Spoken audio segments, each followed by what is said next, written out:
नमस्कार, खबर समय जगत में आपका स्वागत है। मैं हूं आपके साथ जितेंद्र जैन। आइए नजर डालते हैं आज की कुछ मुख्य खबरों पर।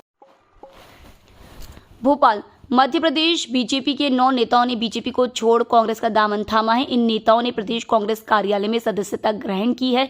बीजेपी की सदस्यता से इस्तीफा देने वाले कोलारस से बीजेपी विधायक वीरेंद्र रघुवंशी, भंवर सिंह शेखावत, पूर्व विधायक बीजेपी जिला धार, चंद्रभूषण सिंह बुंदेला उर्फ गुड्डू राजा, जिला सागर, 2 बार झांसी से सांसद रहे सुजान सिंह बुंदेला के पुत्र वीरेंद्र रघुवंशी, बीजेपी विधायक कोलारस, जिला शिवपुरी, छेदीलाल पांडे, शिवम पांडे कटनी, अरविंद धाकर शिवपुरी, अंशु रघुवंशी गुना, डॉक्टर केशव यादव भिंड, डॉक्टर आशीष अग्रवाल गोलू भोपाल, बीजेपी के पूर्व गृह मंत्री उमाशंकर गुप्ता के भांजे महेंद्र प्रताप सिंह नर्मदापुरम ने कांग्रेस का दामन थामा। वहीं बीजेपी छोड़ कांग्रेस में शामिल हुए कोलारस विधायक वीरेंद्र रघुवंशी ने सदस्यता ग्रहण करने के बाद मन से बीजेपी की प्रदेश सरकार पर गंभीर आरोप लगाए हैं। विधायक वीरेंद्र रघुवंशी ने कहा कि मध्य प्रदेश को भ्रष्टाचार के बोल वाले सरकार की आवश्यकता नहीं है। उन्होंने कहा कि यह निवेदन में मध्य प्रदेश की 8.5 करोड़ जनता से करना चाहता हूं। उन्होंने कहा कि 1-1 हजार रुपए की बातों में मत आ जाना। हमें बेरोजगार युवाओं के लिए रोजगार चाहिए, गेहूं चावल के अच्छे दाम चाहिए, हमें मध्य प्रदेश में उद्योग चाहिए, गरीब आदिवासियों का सम्मान चाहिए। शिवराज सिंह जी 1,000 रुपए देकर सपना देख रहे हैं सरकार बनाने का। वहीं पूर्व विधायक भंवर सिंह शेखावत कांग्रेस में शामिल होते हुए बोले कि बीजेपी में कार्यकर्ता घुटन महसूस कर रहा है। अज्ञात भय पार्टी को अंदर से खा रहा है, वहां बोलने की आजादी तक नहीं है। केंद्र सरकार ने कहा हम 250 रुपए घटाएंगे। मैंने कहा मैम तो ये मांग करी थी, आपने मेरी बात मान ली। आज आप 1,000 रुपए देंगे अपना पाप धोने के लिए। इतने सालों का जो आपका पाप है उसे आप धोना चाहते हैं और आप सोचते हैं कि जो मैंने कलाकारी 18 साल करी है उस कलाकारी से मैं फिर से जनता को गुमराह कर लूंगा। शिवराज जी, मध्य प्रदेश की जनता ने तय कर लिया कि आपको अब विदा करेंगे, बड़े प्यार से विदा करेंगे और आप जाइए, कलाकारी करिए, बंबई जाइए, एक्टिंग करिए, मध्य प्रदेश का नाम रोशन करिए। ये एक्टिंग यहाँ नहीं करिएगा, ये बहुत कर लिया आपने।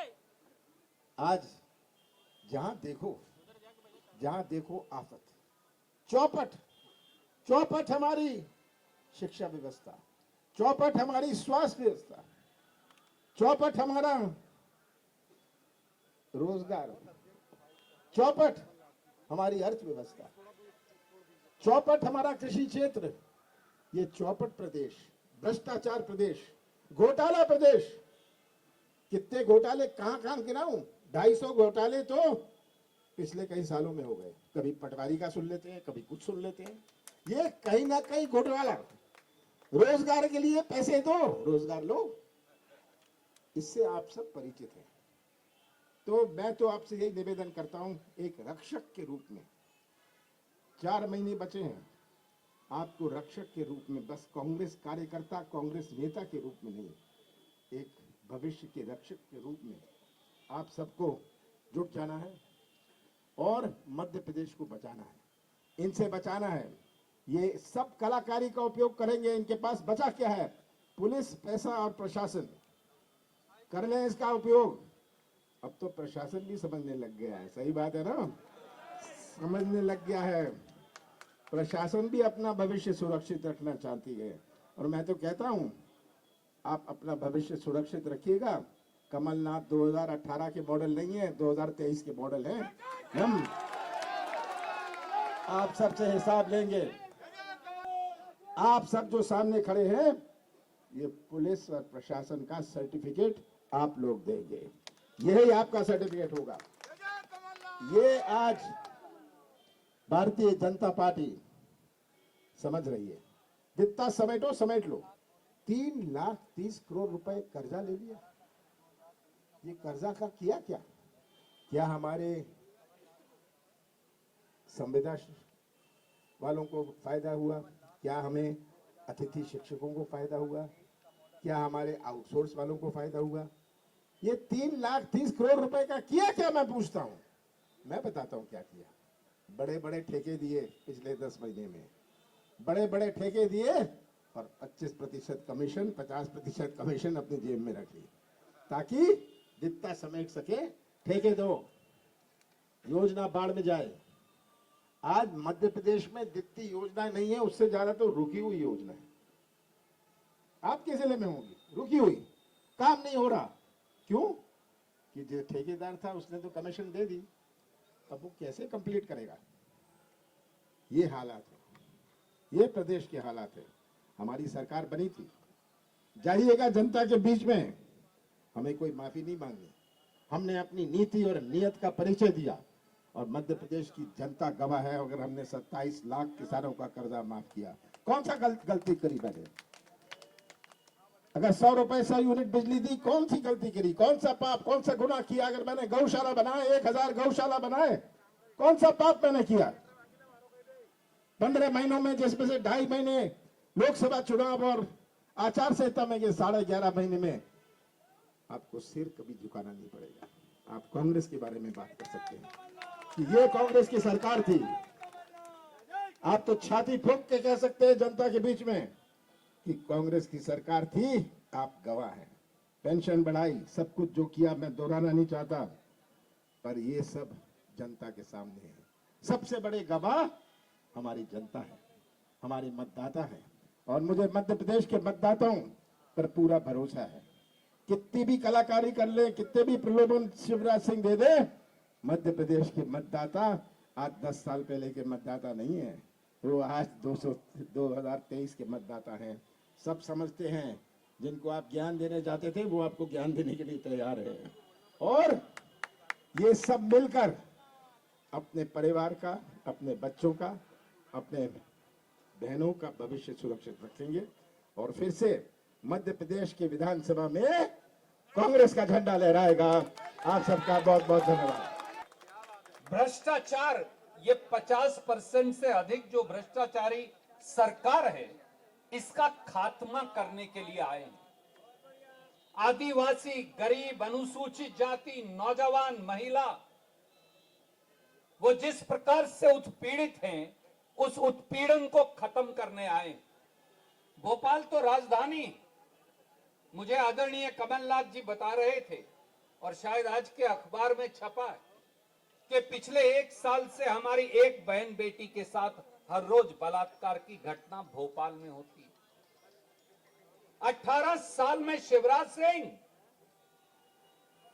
सिंह 18 साल में 58,000 हमारी बेटियों, हमारी बहुओं, हमारी माताओं से बलात्कार हुआ। 67,000 बेटियों का अपहरण हुआ है। ऐसी सरकार को चुल्लू भर पानी में डूबकर मर जाना चाहिए। आप 1,000 रुपया में हमारा ईमान खरीदना चाहते हैं? अरे धोखेबाज है ये, धोखेबाज है भाजपाई और शिवराज सिंह चौहान। इसके पास 1,000 रुपया नहीं है, वो तो कमलनाथ जी लेकर आएंगे जब वो सत्ता की कमान संभालेंगे।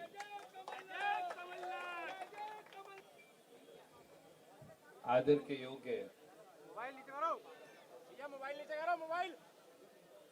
कमलनाथ जी, मंच पर विराजमान जयवर्धन जी, हमारे आदरणीय साथी भंवर सिंह शेखावत जी,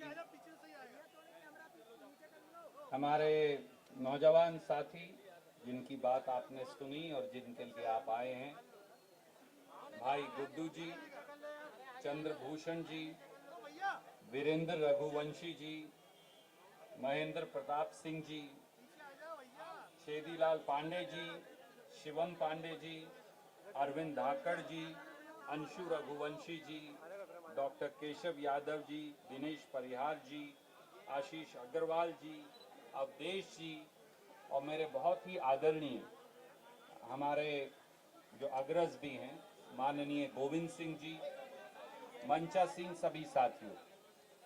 मैं पूरी बात कमलनाथ जी कहेंगे, केवल एक बात कहूंगा।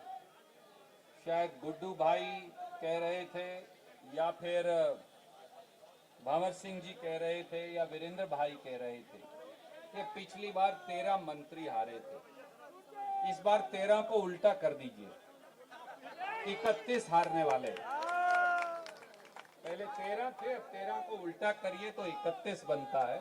इस बार 31 हारेंगे, क्योंकि जब ऐसे जाबाज उस तरफ से देखिए और इस तरफ तक नौजवानों तक आ जाइए, तजुर्बा भी है, तरुणाई भी है। आप सब स्वेच्छा से भारतीय जनता पार्टी का त्याग करके नहीं आए। आप सब मध्य प्रदेश के भविष्य के लिए आए। मंच का अधिक समय न लेते हुए इतना ही निवेदन करूंगा प्रदेश की जनता से कि 20 साल हो गए मेरे दोस्तों, मेरी बहनों, एक हजार में बातों में मत आ जाना। हमारे बेटों को रोजगार चाहिए, आपके पति के खून पसीने की कमाई के गेहूं, चावल, चना, सरसों आदि के उत्पादन का भाव चाहिए। हमें मध्य प्रदेश में उद्योग चाहिए, हमें गरीबों का, आदिवासियों का सम्मान चाहिए। केवल 1000 रुपए देकर शिवराज सिंह जी सपना देख रहे हैं सरकार बना लेंगे। कर्नाटक 2, माननीय प्रदेश अध्यक्ष जी, कर्नाटक 2 की फोटोकॉपी होगी जब 10 दिसंबर को रिजल्ट आएगा। कर्नाटक फोटोकॉपी 2। इतना ही कहकर अपनी वाणी को विराम दूंगा। प्रदेश के लोगों, सिंधिया जी के ये लूट के झुंड से मध्य प्रदेश को बचाना, यही निवेदन करता हूं। शिवराज सिंह जी, आपसे तो बार बार मैंने कहा, विधायक दल की बैठक में भी माननीय प्रदेश अध्यक्ष जी, आज नहीं 1.5 साल पहले मैंने खड़े होकर हिम्मत दिखाई थी। प्रभारी सुरजेवाला जी, सम्मानित मंच, सभी को हृदय से और आभार व्यक्त करता हूं कि मुझे भारतीय जनता पार्टी की भ्रष्ट सरकार से पीड़ित होने के बाद सिंधिया जी के खेमे ने पूरे मंत्रिमंडल में आकर के पूरे क्षेत्र में जो भ्रष्टाचार किया है, उस पीड़ा से दुखित होकर के मैंने पार्टी छोड़ दी है। पर मैं अभिनंदन करना चाहता हूं सभी कांग्रेस के शीर्ष नेतृत्व का, सभी साथियों का, प्रदेश से आए मेरे कार्यकर्ता भाई बहनों का। आपने मुझे पलकों पर बिठा करके जो स्नेह दिया है, मैं इस स्नेह का ऋण आपका 2023 के इस वर्तमान आम चुनाव में कई सीटें जिता करके सरकार बनाने में सहयोगी बनने का प्रयास करूंगा। यही संकल्प है। और नोटों से, धनबल से बनी सरकार को, तानाशाह सरकार को उखाड़ने के संकल्प के साथ मैंने भारतीय जनता पार्टी छोड़ी है। भ्रष्टाचार और किसानों के साथ जो अनुचित और अन्याय हो रहा है, कोऑपरेटिव बैंकों में जो अनाचार घोटाले हो रहे हैं, शिवपुरी जिले के 100 करोड़ के घोटाले की बात मैंने विधानसभा में रखी। माननीय मुख्यमंत्री जी को फुर्सत नहीं है सुनने की घोटालों की, जोड़ तोड़ में लगे रहते हैं। किस तरह से सिंधिया जी को खुश करें, किस तरह से मंत्रियों से हिस्सा बांटा करें। मैं यही निवेदन करता हूं प्रदेश की जनता जनार्दन से हाथ जोड़कर, आने वाले समय में चूक मत करिए। युवाओं को रोजगार की आवश्यकता है, क्षेत्रों में उद्योगों की आवश्यकता है, किसानों को उनके उपार्जन के मूल्य की, सही मूल्य की आवश्यकता है, आदिवासी भाई बहनों को सम्मान से मध्य प्रदेश में जिए, इसकी आज आवश्यकता है। केवल बंदरबाट की सरकार की, भ्रष्टाचार बोलबाले वाली भाजपा की सरकार की आवश्यकता नहीं है।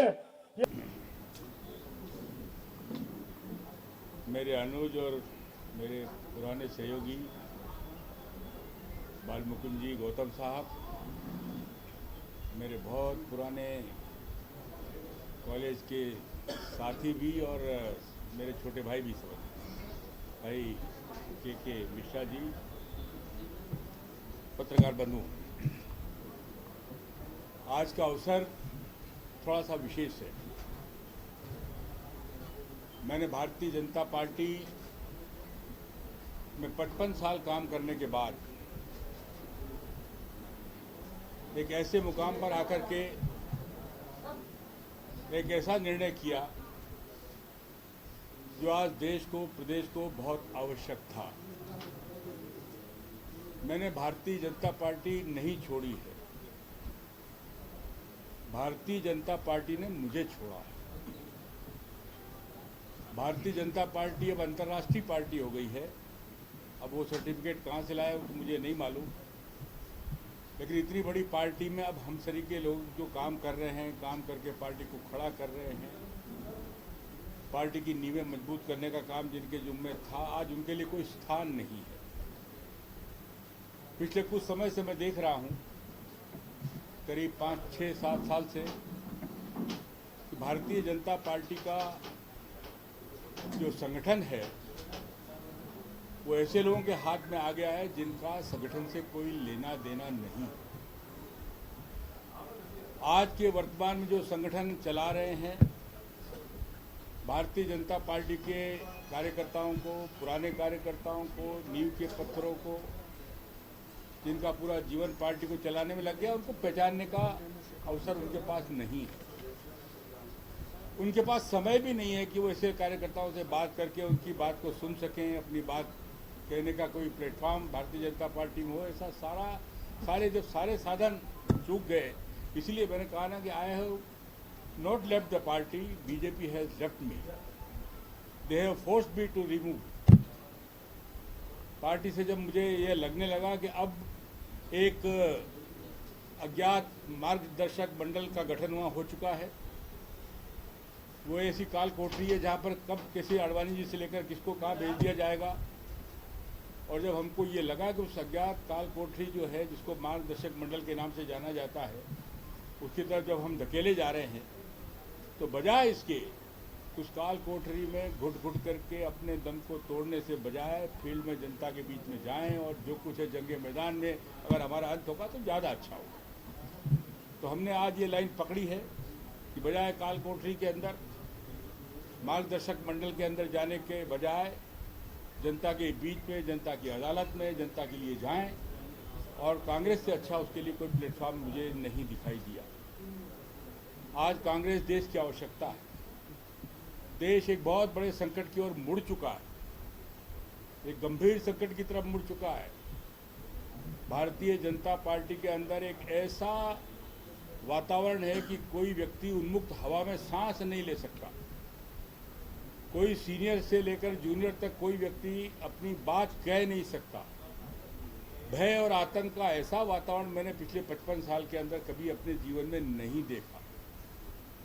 और जब मैं देख रहा हूं लगातार कि पार्टी सुधरने के लिए बजाय निरंतर अपनी उस दिशा में बढ़ने के लिए आतुर है, जहां सिर्फ आत्महत्या के सिवा कुछ नहीं है, तो उसके बाद मैंने फैसला किया कि अभी हमारी मरने की उम्र नहीं हुई है। अभी हम कांग्रेस पार्टी के नेतृत्व में प्रदेश और देश को आगे तक पहुंचाने का काम करेंगे। और इस निर्णय के साथ भाइयों, मैंने आज फैसला किया। और मैं अभी आज इस विषय पर तो नहीं जाना चाहता कि सरकार में बहुत भ्रष्टाचार है, सब चर्चाएं आपके बीच में है, आप लोग भी देख रहे हैं, मैं उस पर भी नहीं जाना चाहता। लेकिन एक बात का उल्लेख मैं जरूर करना चाहता हूँ कि ज्योतिरादित्य सिंधिया के आने के बाद भारतीय जनता पार्टी ने अपने सारे अस्तित्व को समाप्त कर लिया। उनके लोगों ने आने के बाद में भारतीय जनता पार्टी के ऊपर इतना कलंक लगाया है जिसकी आप कल्पना नहीं कर सकते। मैंने 55 साल के अपने राजनीतिक जीवन में इतनी लूट, इतना खुला भ्रष्टाचार और जो ज्योतिरादित्य के लोगों ने आकर के तांडव मचाया है, मैं समझता हूं कि भारतीय जनता पार्टी को अभी से आगाह हो जाना चाहिए। नहीं तो कांग्रेस मुक्त की बात तो छोड़ दो, अगर यही स्थिति बनी रही तो कुछ दिनों बाद भारतीय जनता पार्टी स्वयं मुक्त हो जाएगी, ऐसा मुझे दिखाई देता है। समय पे बात करने का एक दोनों पॉइंट मेरे मन में जो थे मैंने कह दिए। मेरे आने का कारण भी मैंने आपको बता दिया। आपको सबको पता है मेरे खिलाफ जब मैंने राज्यवर्धन सिंह दत्ती गाँव के खिलाफ चुनाव लड़के उनको परास्त कर दिया था, तो 2018 के चुनाव में मेरे ही खिलाफ भारतीय जनता पार्टी के लोगों ने कैंडिडेट खड़ा किया। मुझे हराने के बाद में उनको राज्य मंत्री का दर्जा दे दिया। जिसको मैंने हराया था वो भारतीय जनता पार्टी में 55, 60, 70 पता नहीं के मिश्रा बताएंगे कितने करोड़ इनने बांटे थे, इतना पैसा लेकर के आ गए, इनकी सरकार बन गई। और अब सरकार में आकर जिस प्रकार की लूट इनने मचाई है, इससे जनता और सभी लोग त्रस्त। तो भाजपा के वर्तमान हालत के लिए आप किसे जिम्मेवार मानते हैं? दूसरा, भाजपा पर संघ पीछे से नियंत्रण करता है और अपने सारे निर्णय वहां पर लेता था। संघ की क्या भूमिका है इस मामले को लेकर? पहला तो सवाल आपका ये है कि भारतीय जनता पार्टी को इस स्तर पर पहुंचाने के जिम्मेदार कौन है? संगठन के लोग ही हैं। जिनके जिम्मे संगठन का काम दिया हुआ है वो उन्होंने संगठन के अलावा दूसरे काम शुरू कर दिए। तो नेचुरली जो पार्टी को जिस गति से आगे बढ़ना चाहिए था वो नहीं बढ़ पा रही है और उसका पराभव हो रहा है। और दूसरी रही बात राष्ट्रीय स्वयंसेवक संघ की, राष्ट्रीय स्वयंसेवक संघ कभी भी राजनीतिक एजेंडे को फुलफिल नहीं करता है। उनका अपना काम है राष्ट्र के निर्माण का, वो उसमें लगे रहते हैं और उनका कोई ऐसा नियंत्रण नहीं। हाँ, सलाह समय समय पर वो जरूर देते हैं। मैं आज भी राष्ट्रीय स्वयंसेवक संघ का सदस्य हूँ, रहूँगा, जीवन पर्यंत रहूँगा। राष्ट्रीय स्वयंसेवक संघ का कार्य राजनीति नहीं है। राष्ट्रीय स्वयंसेवक संघ व्यक्ति निर्माण का काम करता है और इसलिए अगर समय समय पर इनको सलाह देते हैं, ये नहीं मानते तो डूबेंगे। सर, आप 2013 का चुनाव 11,000 वोटों से हारे, 18 का चुनाव 13,000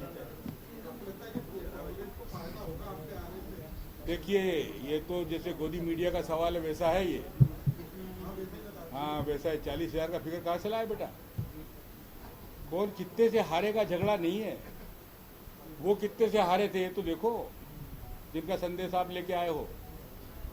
हारने से फायदा, हारने वाले से फायदे का जो नुकसान नहीं है। फायदा नुकसान अब जो जनता का हो रहा है वर्तमान व्यवस्था के बिगड़ने की वजह से, हम उसमें सुधार लाने का काम करेंगे। कौन जीतेगा कौन हारेगा ये तो मैदान बताएगा। 2023 में आप चुनाव लड़ेंगे क्या? नहीं, अब मैं भारतीय जनता पार्टी में नहीं रहा बेटा, अब मैं कांग्रेस में आ गया हूँ। अब कांग्रेस का जो हमारा नेतृत्व है वो ये तय करेंगे कि मुझे संगठन का काम करना है, मैं संगठन का काम करूँगा। मुझे चुनाव लड़ने का निर्देश दिया जाएगा, चुनाव लड़ने का काम करूँगा। अब जो पार्टी तय करेगी, अब वो सवाल खत्म हो चुका। सर, जैसे कि खबर समय जगत के संवाददाता आदित्य सराठी की report. For latest news, subscribe to our channel and press the bell icon.